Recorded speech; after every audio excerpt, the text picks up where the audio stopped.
La mise en marché collective des pommes au Québec, au programme aujourd'hui. Dans le fond, on va parler premièrement de la loi sur la mise en marché des produits agricoles, alimentaires et de la pêche, du plan conjoint plus spécifique des producteurs de pommes du Québec, le règlement sur la mise en marché des pommes du Québec et finalement les conventions de mise en marché, donc deux conventions qui sont les seuls avec les acheteurs de pommes à l'état frais et la convention de mise en marché avec les emballeurs de pommes du Québec. Donc, quand je préparais ma présentation, et je réfléchissais à mon titre. Donc, le titre est assez classique, la mise en marché collective des pommes, mais j'ai pensé qu'on pourrait appeler la présentation le plan conjoint Qu'est-ce que ça donne. Donc, en référence avec le premier monologue d'Yvon Deschamps en 1969, Les unions Qu'est-ce que ça donne, qui disait que ça fait 15 ans que je travaille à la shop, ça fait 15 ans qu'il n'y a pas d'union, Qu'est-ce que ça donne? Il n'y a pas d'union, mais ça n'empêche pas que depuis l'année passée, on a la semaine de 54 heures. Fait que petite référence culturelle là, pour commencer le webinaire, ce qui nous amène à la loi sur la mise en marché des produits agricoles, alimentaires et de la pêche, qui est une loi qui a été mise en place en 1956 pour assurer un équilibre dans les rapports commerciaux entre les producteurs et les acheteurs. Donc, le lien que je faisais avec les unions et M. Deschamps. Et cette loi-là permet d'encadrer la production et la mise en marché des produits agricoles, de la forêt privée et de la pêche. Et il y a plus de 35 groupes de producteurs agricoles, forestiers et de pêcheurs qui ont opté là, pour, je dirais, cette boîte à outils-là, qui est la loi, pour encadrer justement la production et la mise en marché de leurs produits. Hop, j'allais trop loin. Fait important, en fait, on va y revenir plus tard dans la présentation. La loi constitue la Régie des marchés agricoles et alimentaires du Québec, qui a pour fonction de favoriser une mise en marché efficace et ordonnée des produits, le développement de relations harmonieuses entre les différents intervenants et la résolution des difficultés qui surviennent dans le cadre de la production et la mise en marché des produits, en tenant compte des intérêts des consommateurs et de la protection de l'intérêt du public. Il s'agit un peu d'un tribunal administratif, un organisme de régulation économique, un peu comme la régie du logement lorsqu'il y a des différends entre un locataire et un propriétaire. Donc, la régie est là et est composée de 8 régisseurs et régisseuses, dont un président, une présidente en fait, et 3 vice-présidents nommés par le gouvernement pour une période n'excédant pas 5 ans, mais renouvelable. Donc, ça, c'est important. Et finalement, au niveau de la loi sur la mise en marché, il y a plus de 75 de la production agricole du Québec qui est encadrée par la loi. Ça bénéficie aux producteurs, aux acheteurs, aux transformateurs, aux distributeurs et aux consommateurs parce que ça assure notamment une garantie, une sécurité dans les approvisionnements, des standards de production rigoureux. Ça permet de financer la recherche, l'innovation et le développement des productions. Ça permet d'assurer des conditions équitables de vente et d'achat et une valorisation des produits d'ici. Donc, tous ces principes-là de la loi, maintenant, on va voir comment elles s'appliquent dans le plan conjoint des producteurs de pommes. Le plan conjoint des producteurs de pommes du Québec a été adopté en 1978, l'année où je suis né d'ailleurs, donc c'est une coïncidence, je ne le crois pas. C'est un texte assez simple, finalement, qui identifie le produit visé par le plan conjoint. Donc, tous les pommes produites au Québec sont visées par le plan conjoint. Et les personnes visées sont toutes personnes propriétaires ou locataires d'un verger engagées dans la production du produit visé ou qui offrent en vente le produit visé par son compte ou celui d'autrui. Donc, c'est très inclusif.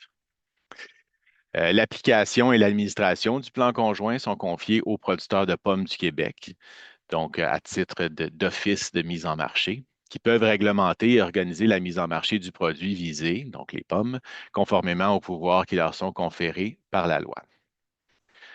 Si on regarde plus en détail l'article 14 du plan conjoint, on voit que les producteurs de pommes, donc les PPQ, peuvent négocier avec toute personne tenue de le faire en vertu de la loi, toutes conditions de mise en marché et spécialement le prix.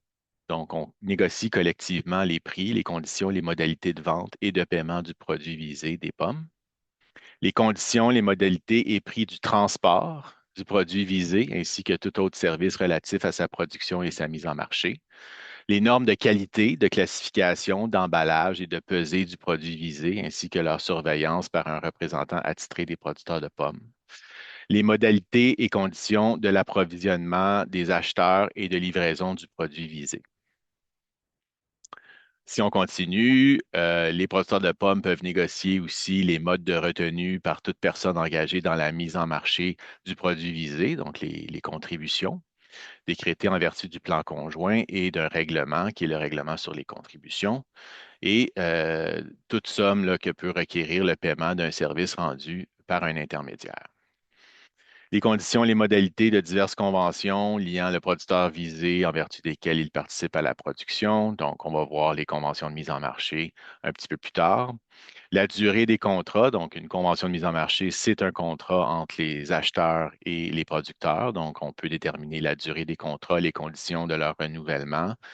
Et finalement, ben, à l'occasion de la signature d'un contrat qu'au cours de sa exécution, procédure des règlements d'arbitrage, l'étendue de la protection offerte par toute police d'assurance responsabilité. Donc, les producteurs de pommes peuvent négocier tous ces éléments-là avec leur vis-à-vis au niveau de la mise en marché.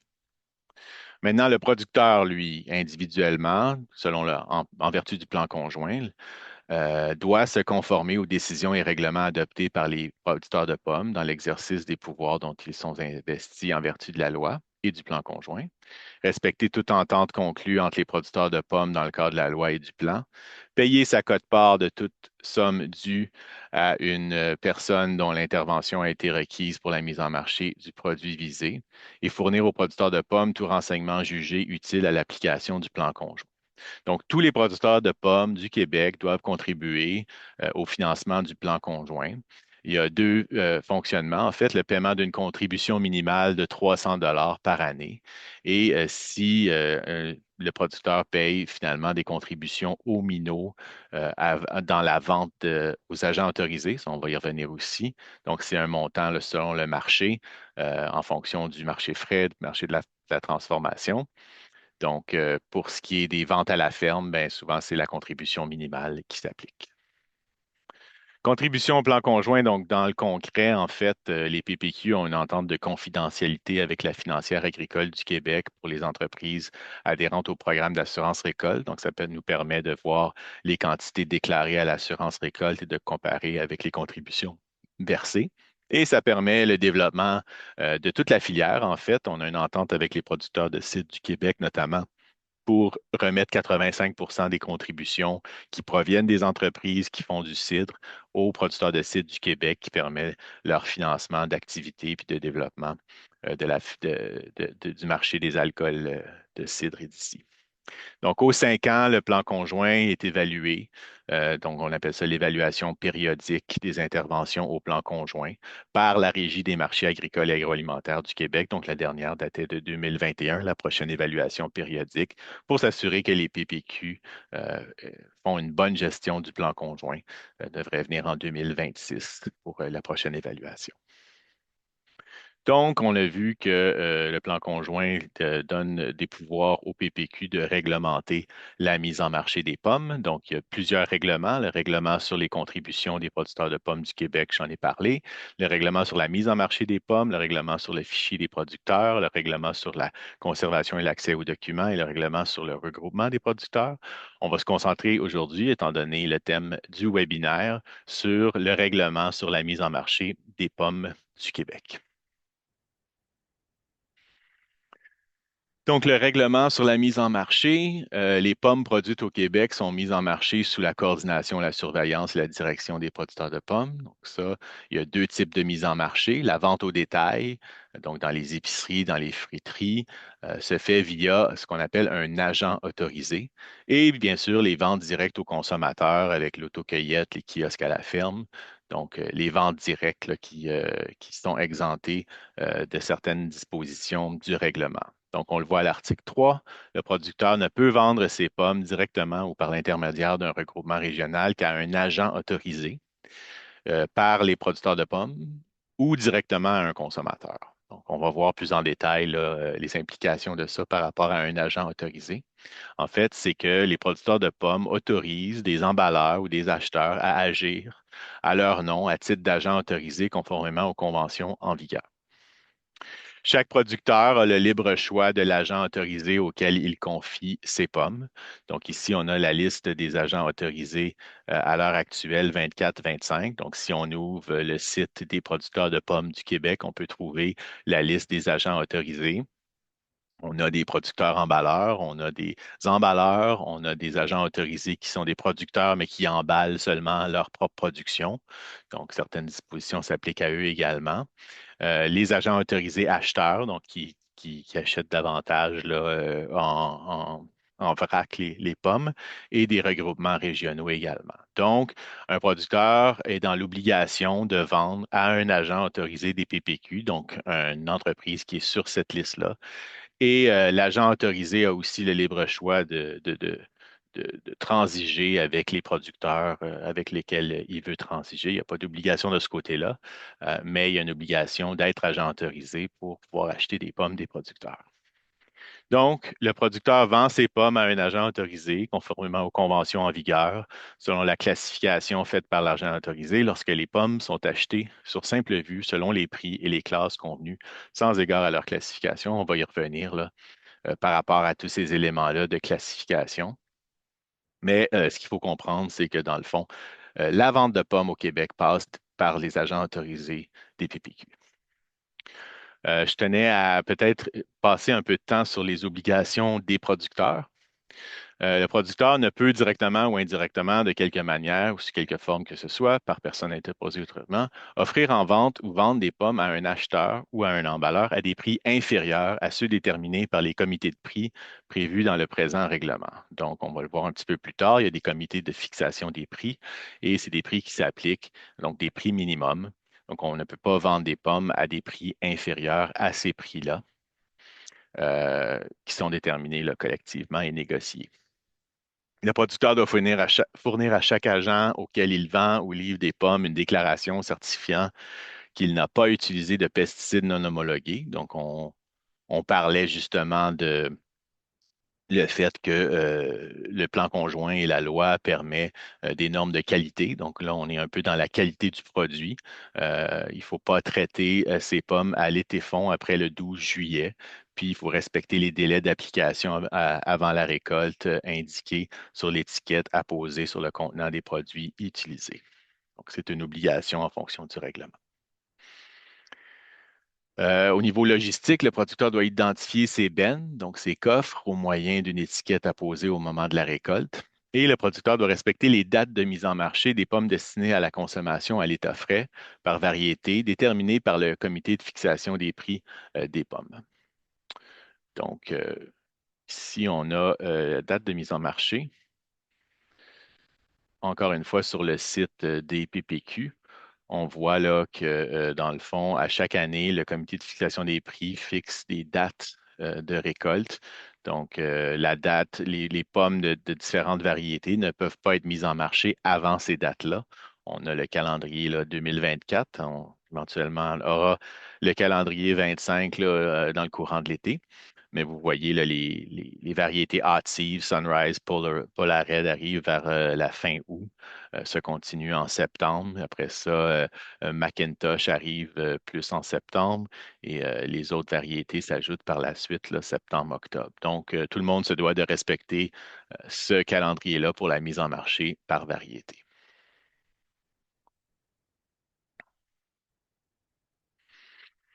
Encore dans les obligations des producteurs, au plus tard le 20 décembre, le producteur transmet au producteur de pommes une déclaration de production pour les pommes mises en marché au cours de la dernière année de commercialisation. Donc, une année de commercialisation commence le 1er août et se termine le 31 juillet de l'année suivante.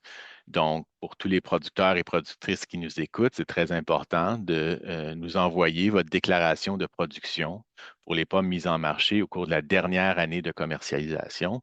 Donc, au 20 décembre 2025, vous êtes dans l'obligation de nous faire au plus tard, nous faire votre déclaration de production pour l'année de commercialisation 24-25 et d'année en année comme ça, de faire vos déclarations de production annuelles. Le producteur doit, sur demande des producteurs de pommes, leur fournir tout détail relatif à l'état de sa récolte ainsi qu'à la mise en marché et à l'entreposage de ces pommes. Encore une fois, cela, ça nous permet d'avoir des outils collectifs. Si je clique ici, encore une fois, sur le site des PPQ, on a les données, donc c'est public, tout le monde peut le consulter.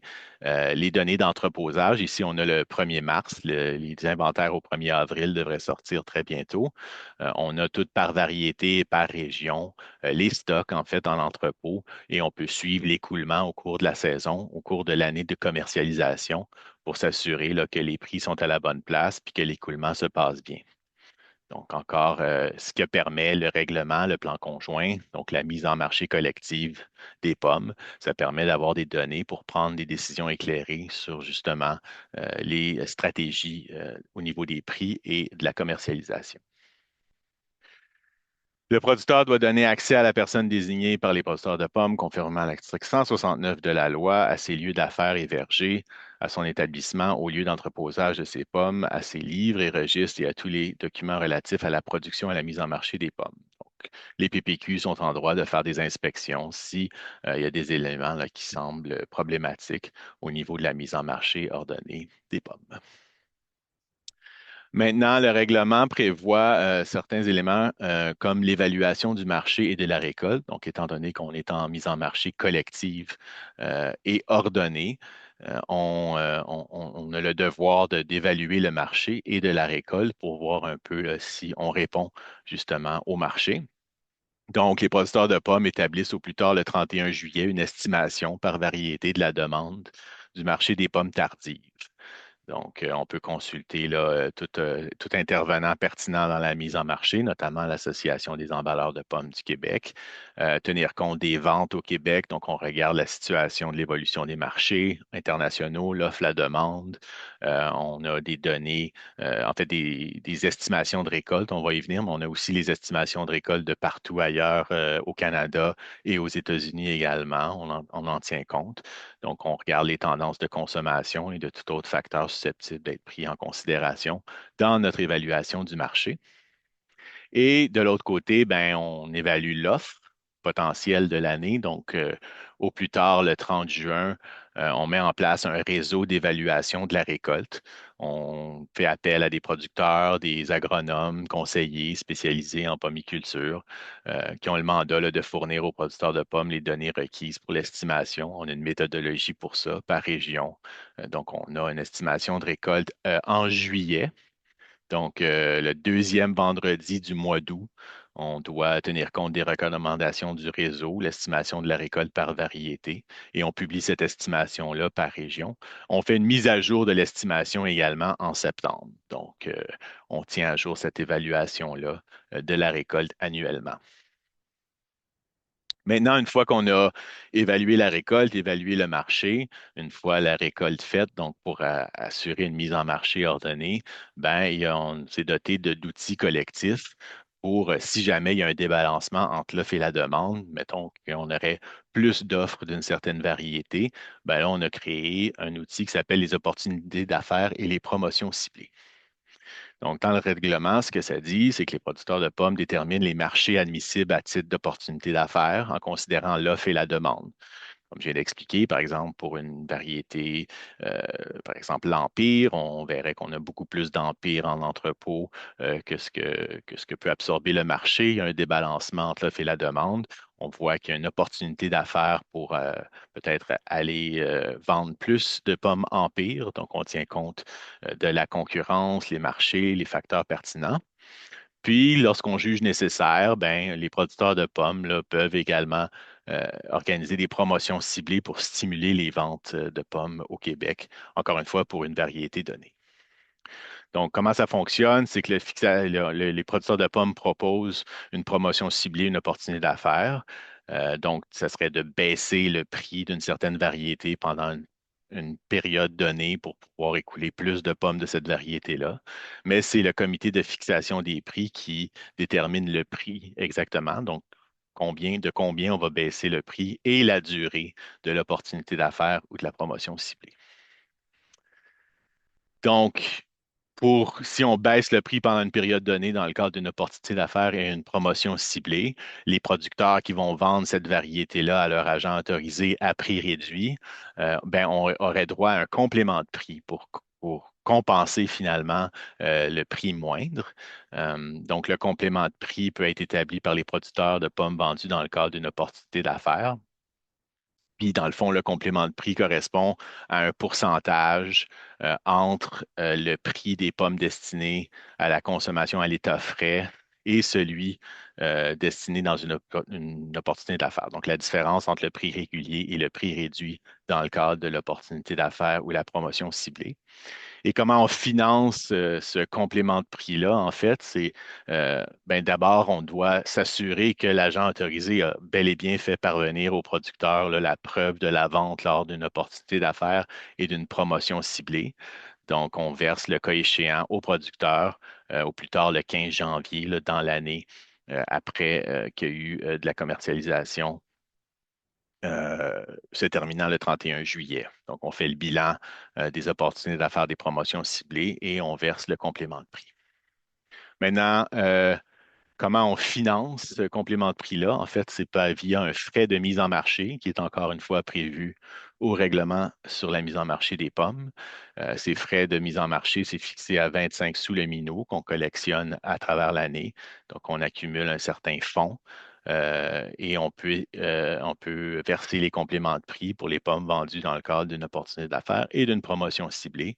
Et ensuite, le solde annuellement et redistribué aux producteurs au prorata des minots de pommes de variété tardive mis en marché à l'état frais auprès d'un agent autorisé. Donc, s'il y a peu d'opportunités d'affaires une année donnée, on reverse, en fait, on redonne l'argent aux producteurs annuellement. Donc, ce n'est pas un fonds à proprement dit où on cumule de l'argent pour financer des opportunités d'affaires et des promotions ciblées. Ça se fait vraiment de manière annuelle selon les opportunités qu'il y a sur le marché cette année-là.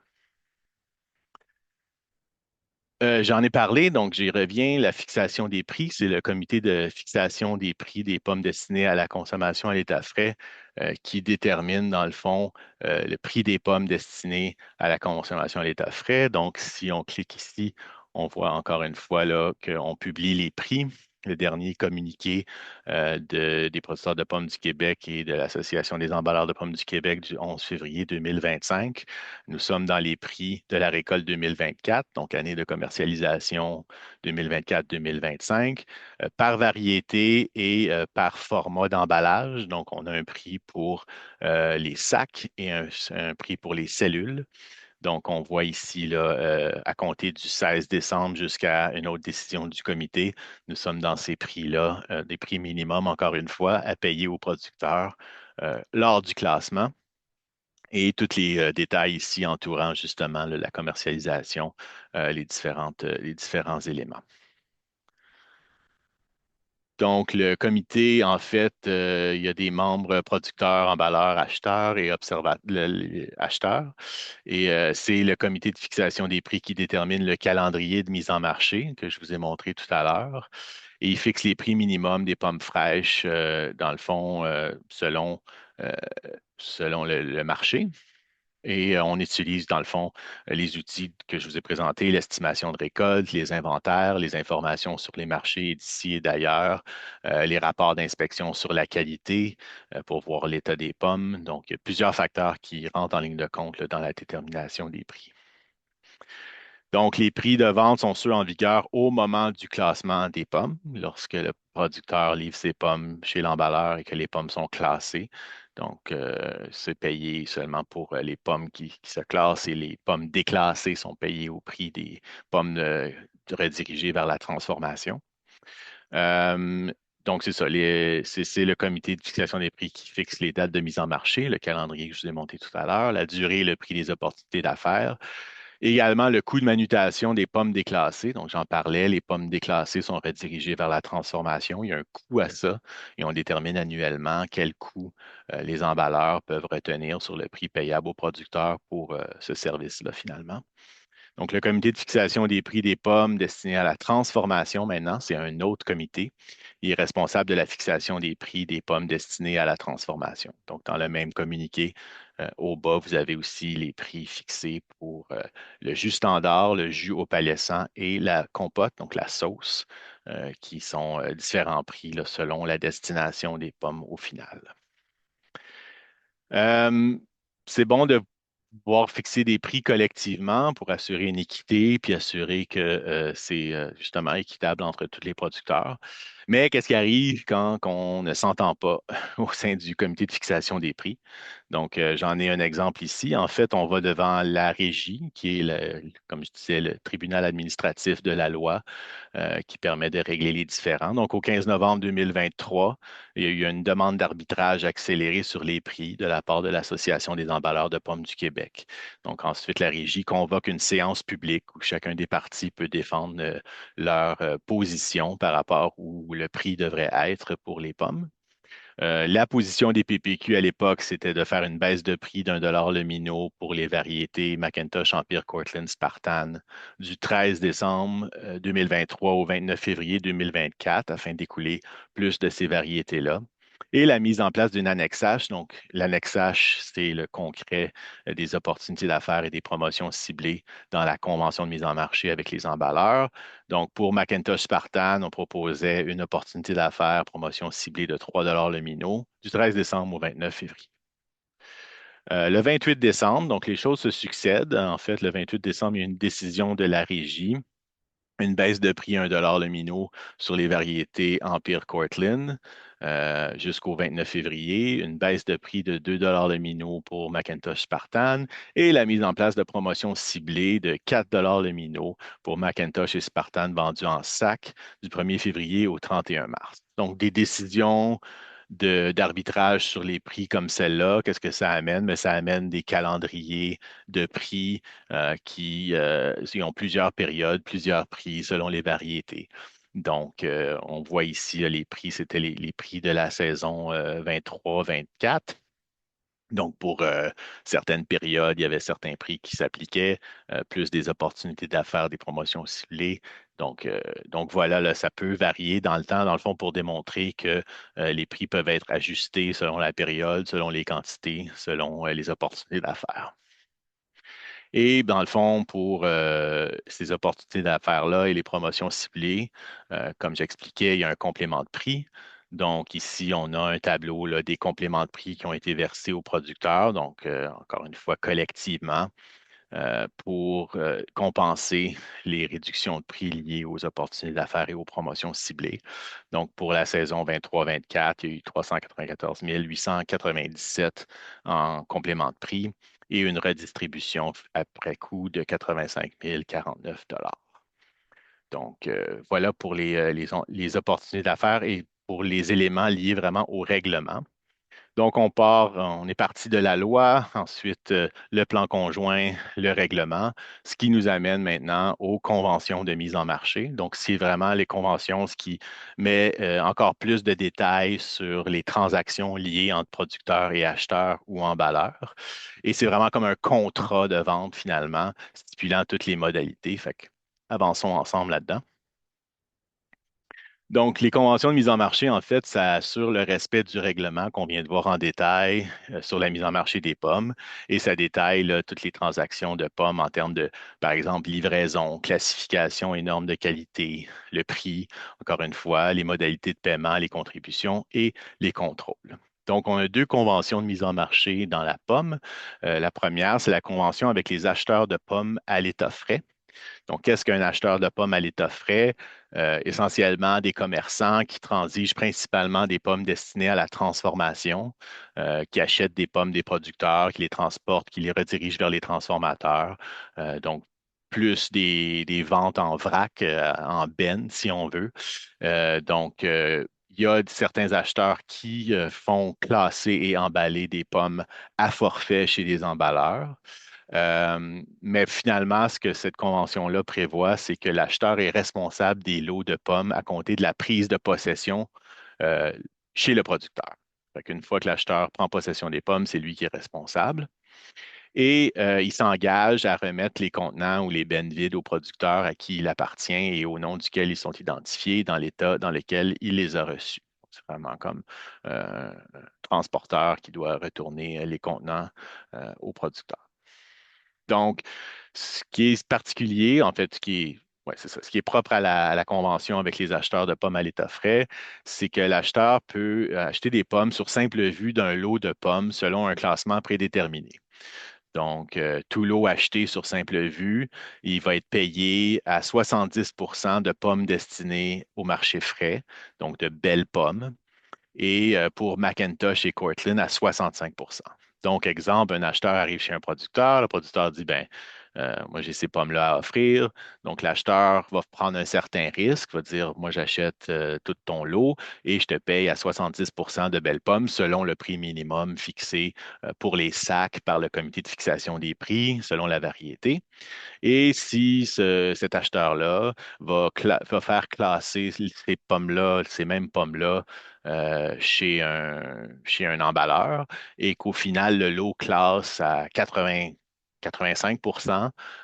ben là, il est gagnant. Ou si le lot classe en bas du 70 ben là, l'acheteur serait perdant parce qu'il a payé le minimum qui est de 70 ou 65 pour Macintosh Cortland.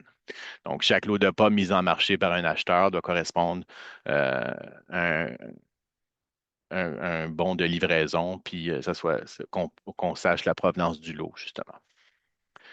Donc, la deuxième convention de mise en marché est un petit peu plus détaillée, en fait, parce que c'est la convention récemment mise en place, donc pour la période de 2025 à 2027, donc convenue entre les producteurs de pommes du Québec et l'Association des emballeurs de pommes du Québec par la Régie des marchés agricoles suite à un processus d'arbitrage.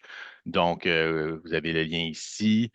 Si on clique dessus, on voit là qu'il y a plusieurs annexes également. Donc, ça fait vraiment le tour. Si on regarde justement la table des matières, en somme, dans le fond, vous avez tous les éléments ici. Je vais revenir, ben, c'est ça. Je vais détailler, je vais pas tout détailler ça. Vous pouvez aller consulter la convention de mise en marché.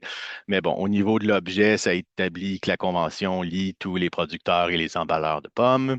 Au niveau des définitions, ben là, on définit notamment la notion d'agent autorisé, qui est un emballeur ou un acheteur autorisé par les PPQ selon les termes de la convention. La notion d'emballeur, qui est toute personne engagée dans la classification ou l'emballage incluant la mise en contenant, l'emballage, la mise en marché des pommes. La mise en marché, qu'est-ce que ça implique? La mise en marché, selon la convention, implique la classification, la transformation, l'étiquetage, l'entreposage, l'offre de vente, l'expédition pour fin de vente, le transport, la vente, l'achat, la publicité, le financement des opérations ayant trait à l'écoulement du produit, qui est à dire les pommes. Ensuite, on a un comité de gestion. Le comité de gestion a pour mandat de veiller au bon fonctionnement et de surveiller l'application de la convention. Le comité de gestion est formé de 4 représentants destinés par les PPQ, 4 représentants désignés par l'Association des emballeurs de pommes du Québec et les 2 directeurs généraux des 2 associations qui n'ont pas de droit de vote. Ensuite, on détaille dans la convention comment fonctionnent les comités de fixation des prix. J'en ai parlé, donc les deux euh, principaux comité de fixation des prix, en fait, les deux seuls, le comité de fixation des prix destiné à la consommation à l'état frais. Il y a 4 représentants des PPQ, il y a 4 représentants de l'Association des emballeurs, il y a un représentant des acheteurs qui est observateur. Et donc, le comité de fixation des pommes destiné à la transformation, quant à lui, est composé de 8 membres, donc 4 membres des PPQ, 2 membres du Conseil de la transformation alimentaire du Québec, un membre de l'Association des fabricants de cidre du Québec pour les négociations de la pomme hâtive et un représentant de l'Association des emballeurs de pommes. Donc, ces comités-là, autant le comité de gestion que les comités de fixation des prix, se réunissent au besoin selon là, les éléments qui sont à traiter, puis s'il y a lieu de notamment fixer des prix. Conditions de mise en marché, on peut lire dans cette section-là que tout emballeur doit détenir une autorisation émise par les PPQ qui le désignent comme agent autorisé. On y revient. Les emballeurs autorisés par les PPQ sont les agents autorisés des PPQ au terme du pouvoir qui s'exerce en fonction du plan conjoint et du règlement. C'est répété dans la Convention. Et sur le marché québécois, ben, un producteur doit mettre en marché les pommes par l'intermédiaire d'un agent autorisé. Et l'emballeur, agent autorisé, a le libre choix du producteur avec qui il accepte de transiger des pommes. Donc, à la section 6, il y a toute une procédure pour devenir un agent autorisé. Et ensuite, à la section 7, on a livraison et réception. Le producteur doit remettre à l'emballeur une preuve de livraison numérotée, confirme à l'annexe I de la convention. Donc, ça stipule, en fait, ça détermine la date de la livraison, le nombre de minots livrés, le numéro de lot, les variétés de pommes, les frais de transport associés. Et donc, c'est pour garder un registre là, de la vente de la livraison. À la section 8, on définit qu'est-ce que la classification et l'emballage. En fait, l'emballeur achète les pommes sur une base de classification. Donc, pour chaque lot de pommes produite au Québec et mise en marché par un emballeur, ça doit répondre à un rapport de classification qui est l'annexe F de la convention. Et le 9, on détaille la transmission de ces rapports-là. Je vais y revenir un petit peu.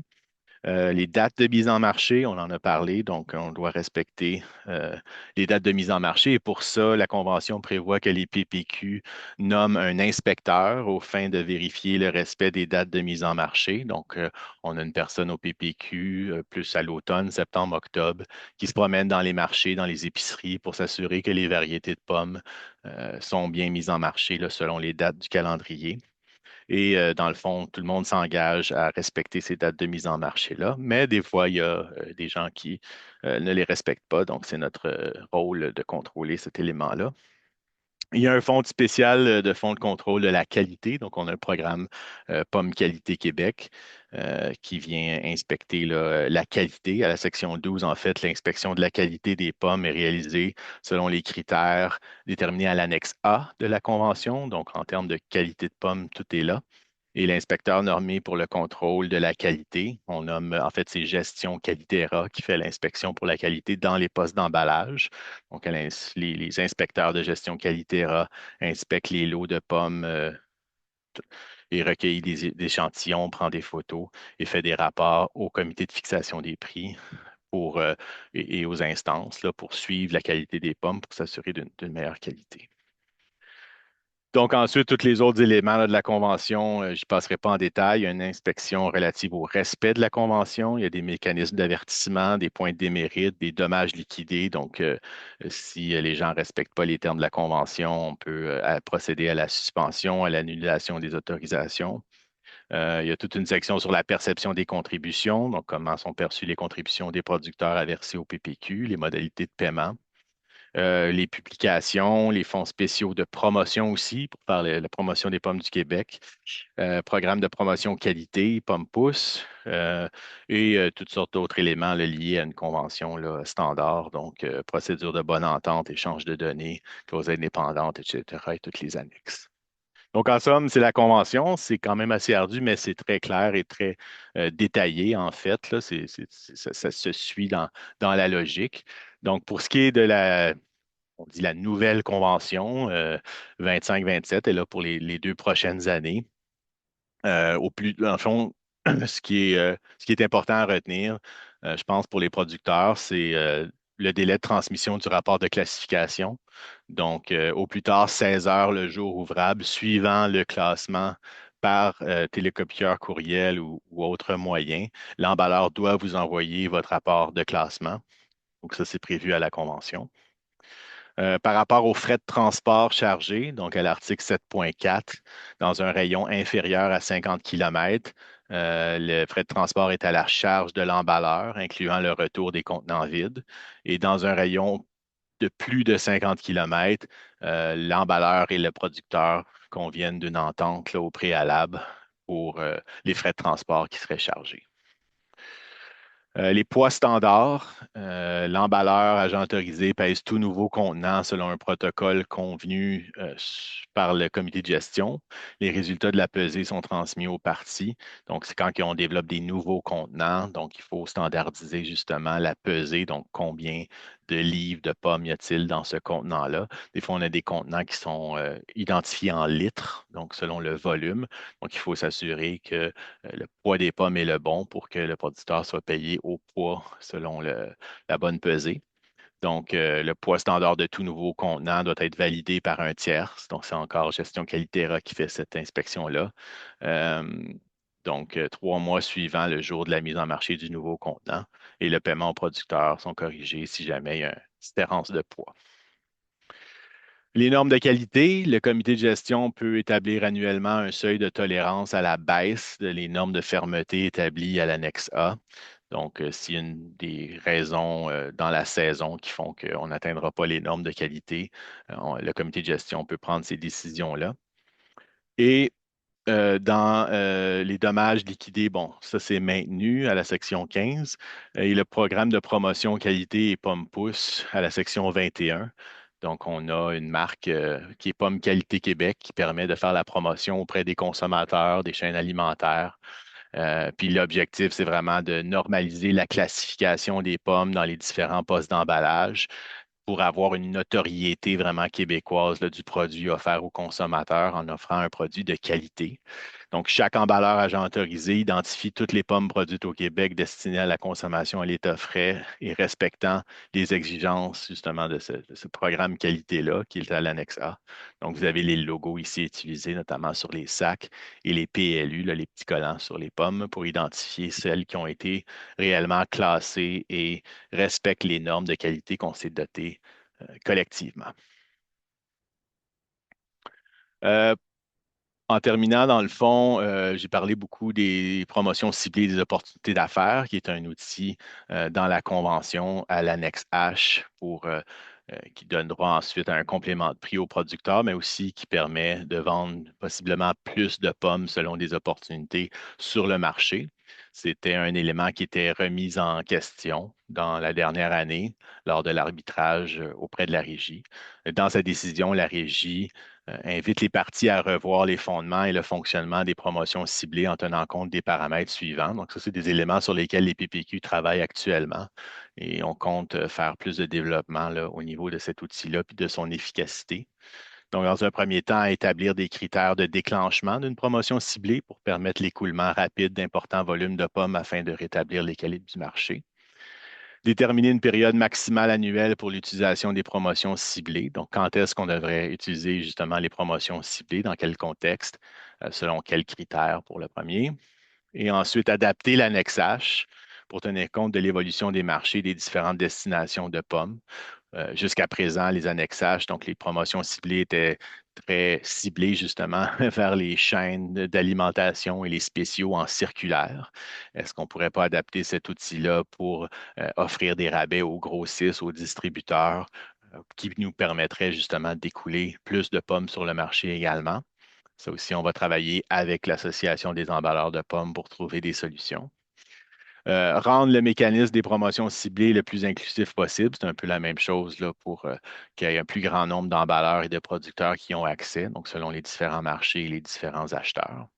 Et finalement, moderniser l'administration des promotions ciblées afin de réduire la lourdeur administrative, notamment en explorant l'utilisation de formulaires interactifs en ligne. Donc, pour terminer, c'était pour vous dire un peu sur quoi, en termes de mise en marché collective des pommes, ce sur quoi on travaille en collaboration avec l'Association des emballeurs de pommes. Le comité de gestion de la convention se réunit régulièrement et on discute beaucoup de possibilités en ce sens-là. Et finalement, ben, c'est ça, ça fait le tour un peu de ma présentation sur la mise en marché collective des pommes au Québec. À retenir, nous avons la loi sur la mise en marché des produits agricoles, un plan conjoint des producteurs de pommes du Québec, un règlement sur la mise en marché des pommes du Québec et des conventions de mise en marché, donc tous des outils qui encadrent la mise en marché des pommes au Québec et qu'il faut respecter, qui permet justement une équité dans le système et une mise en marché ordonnée.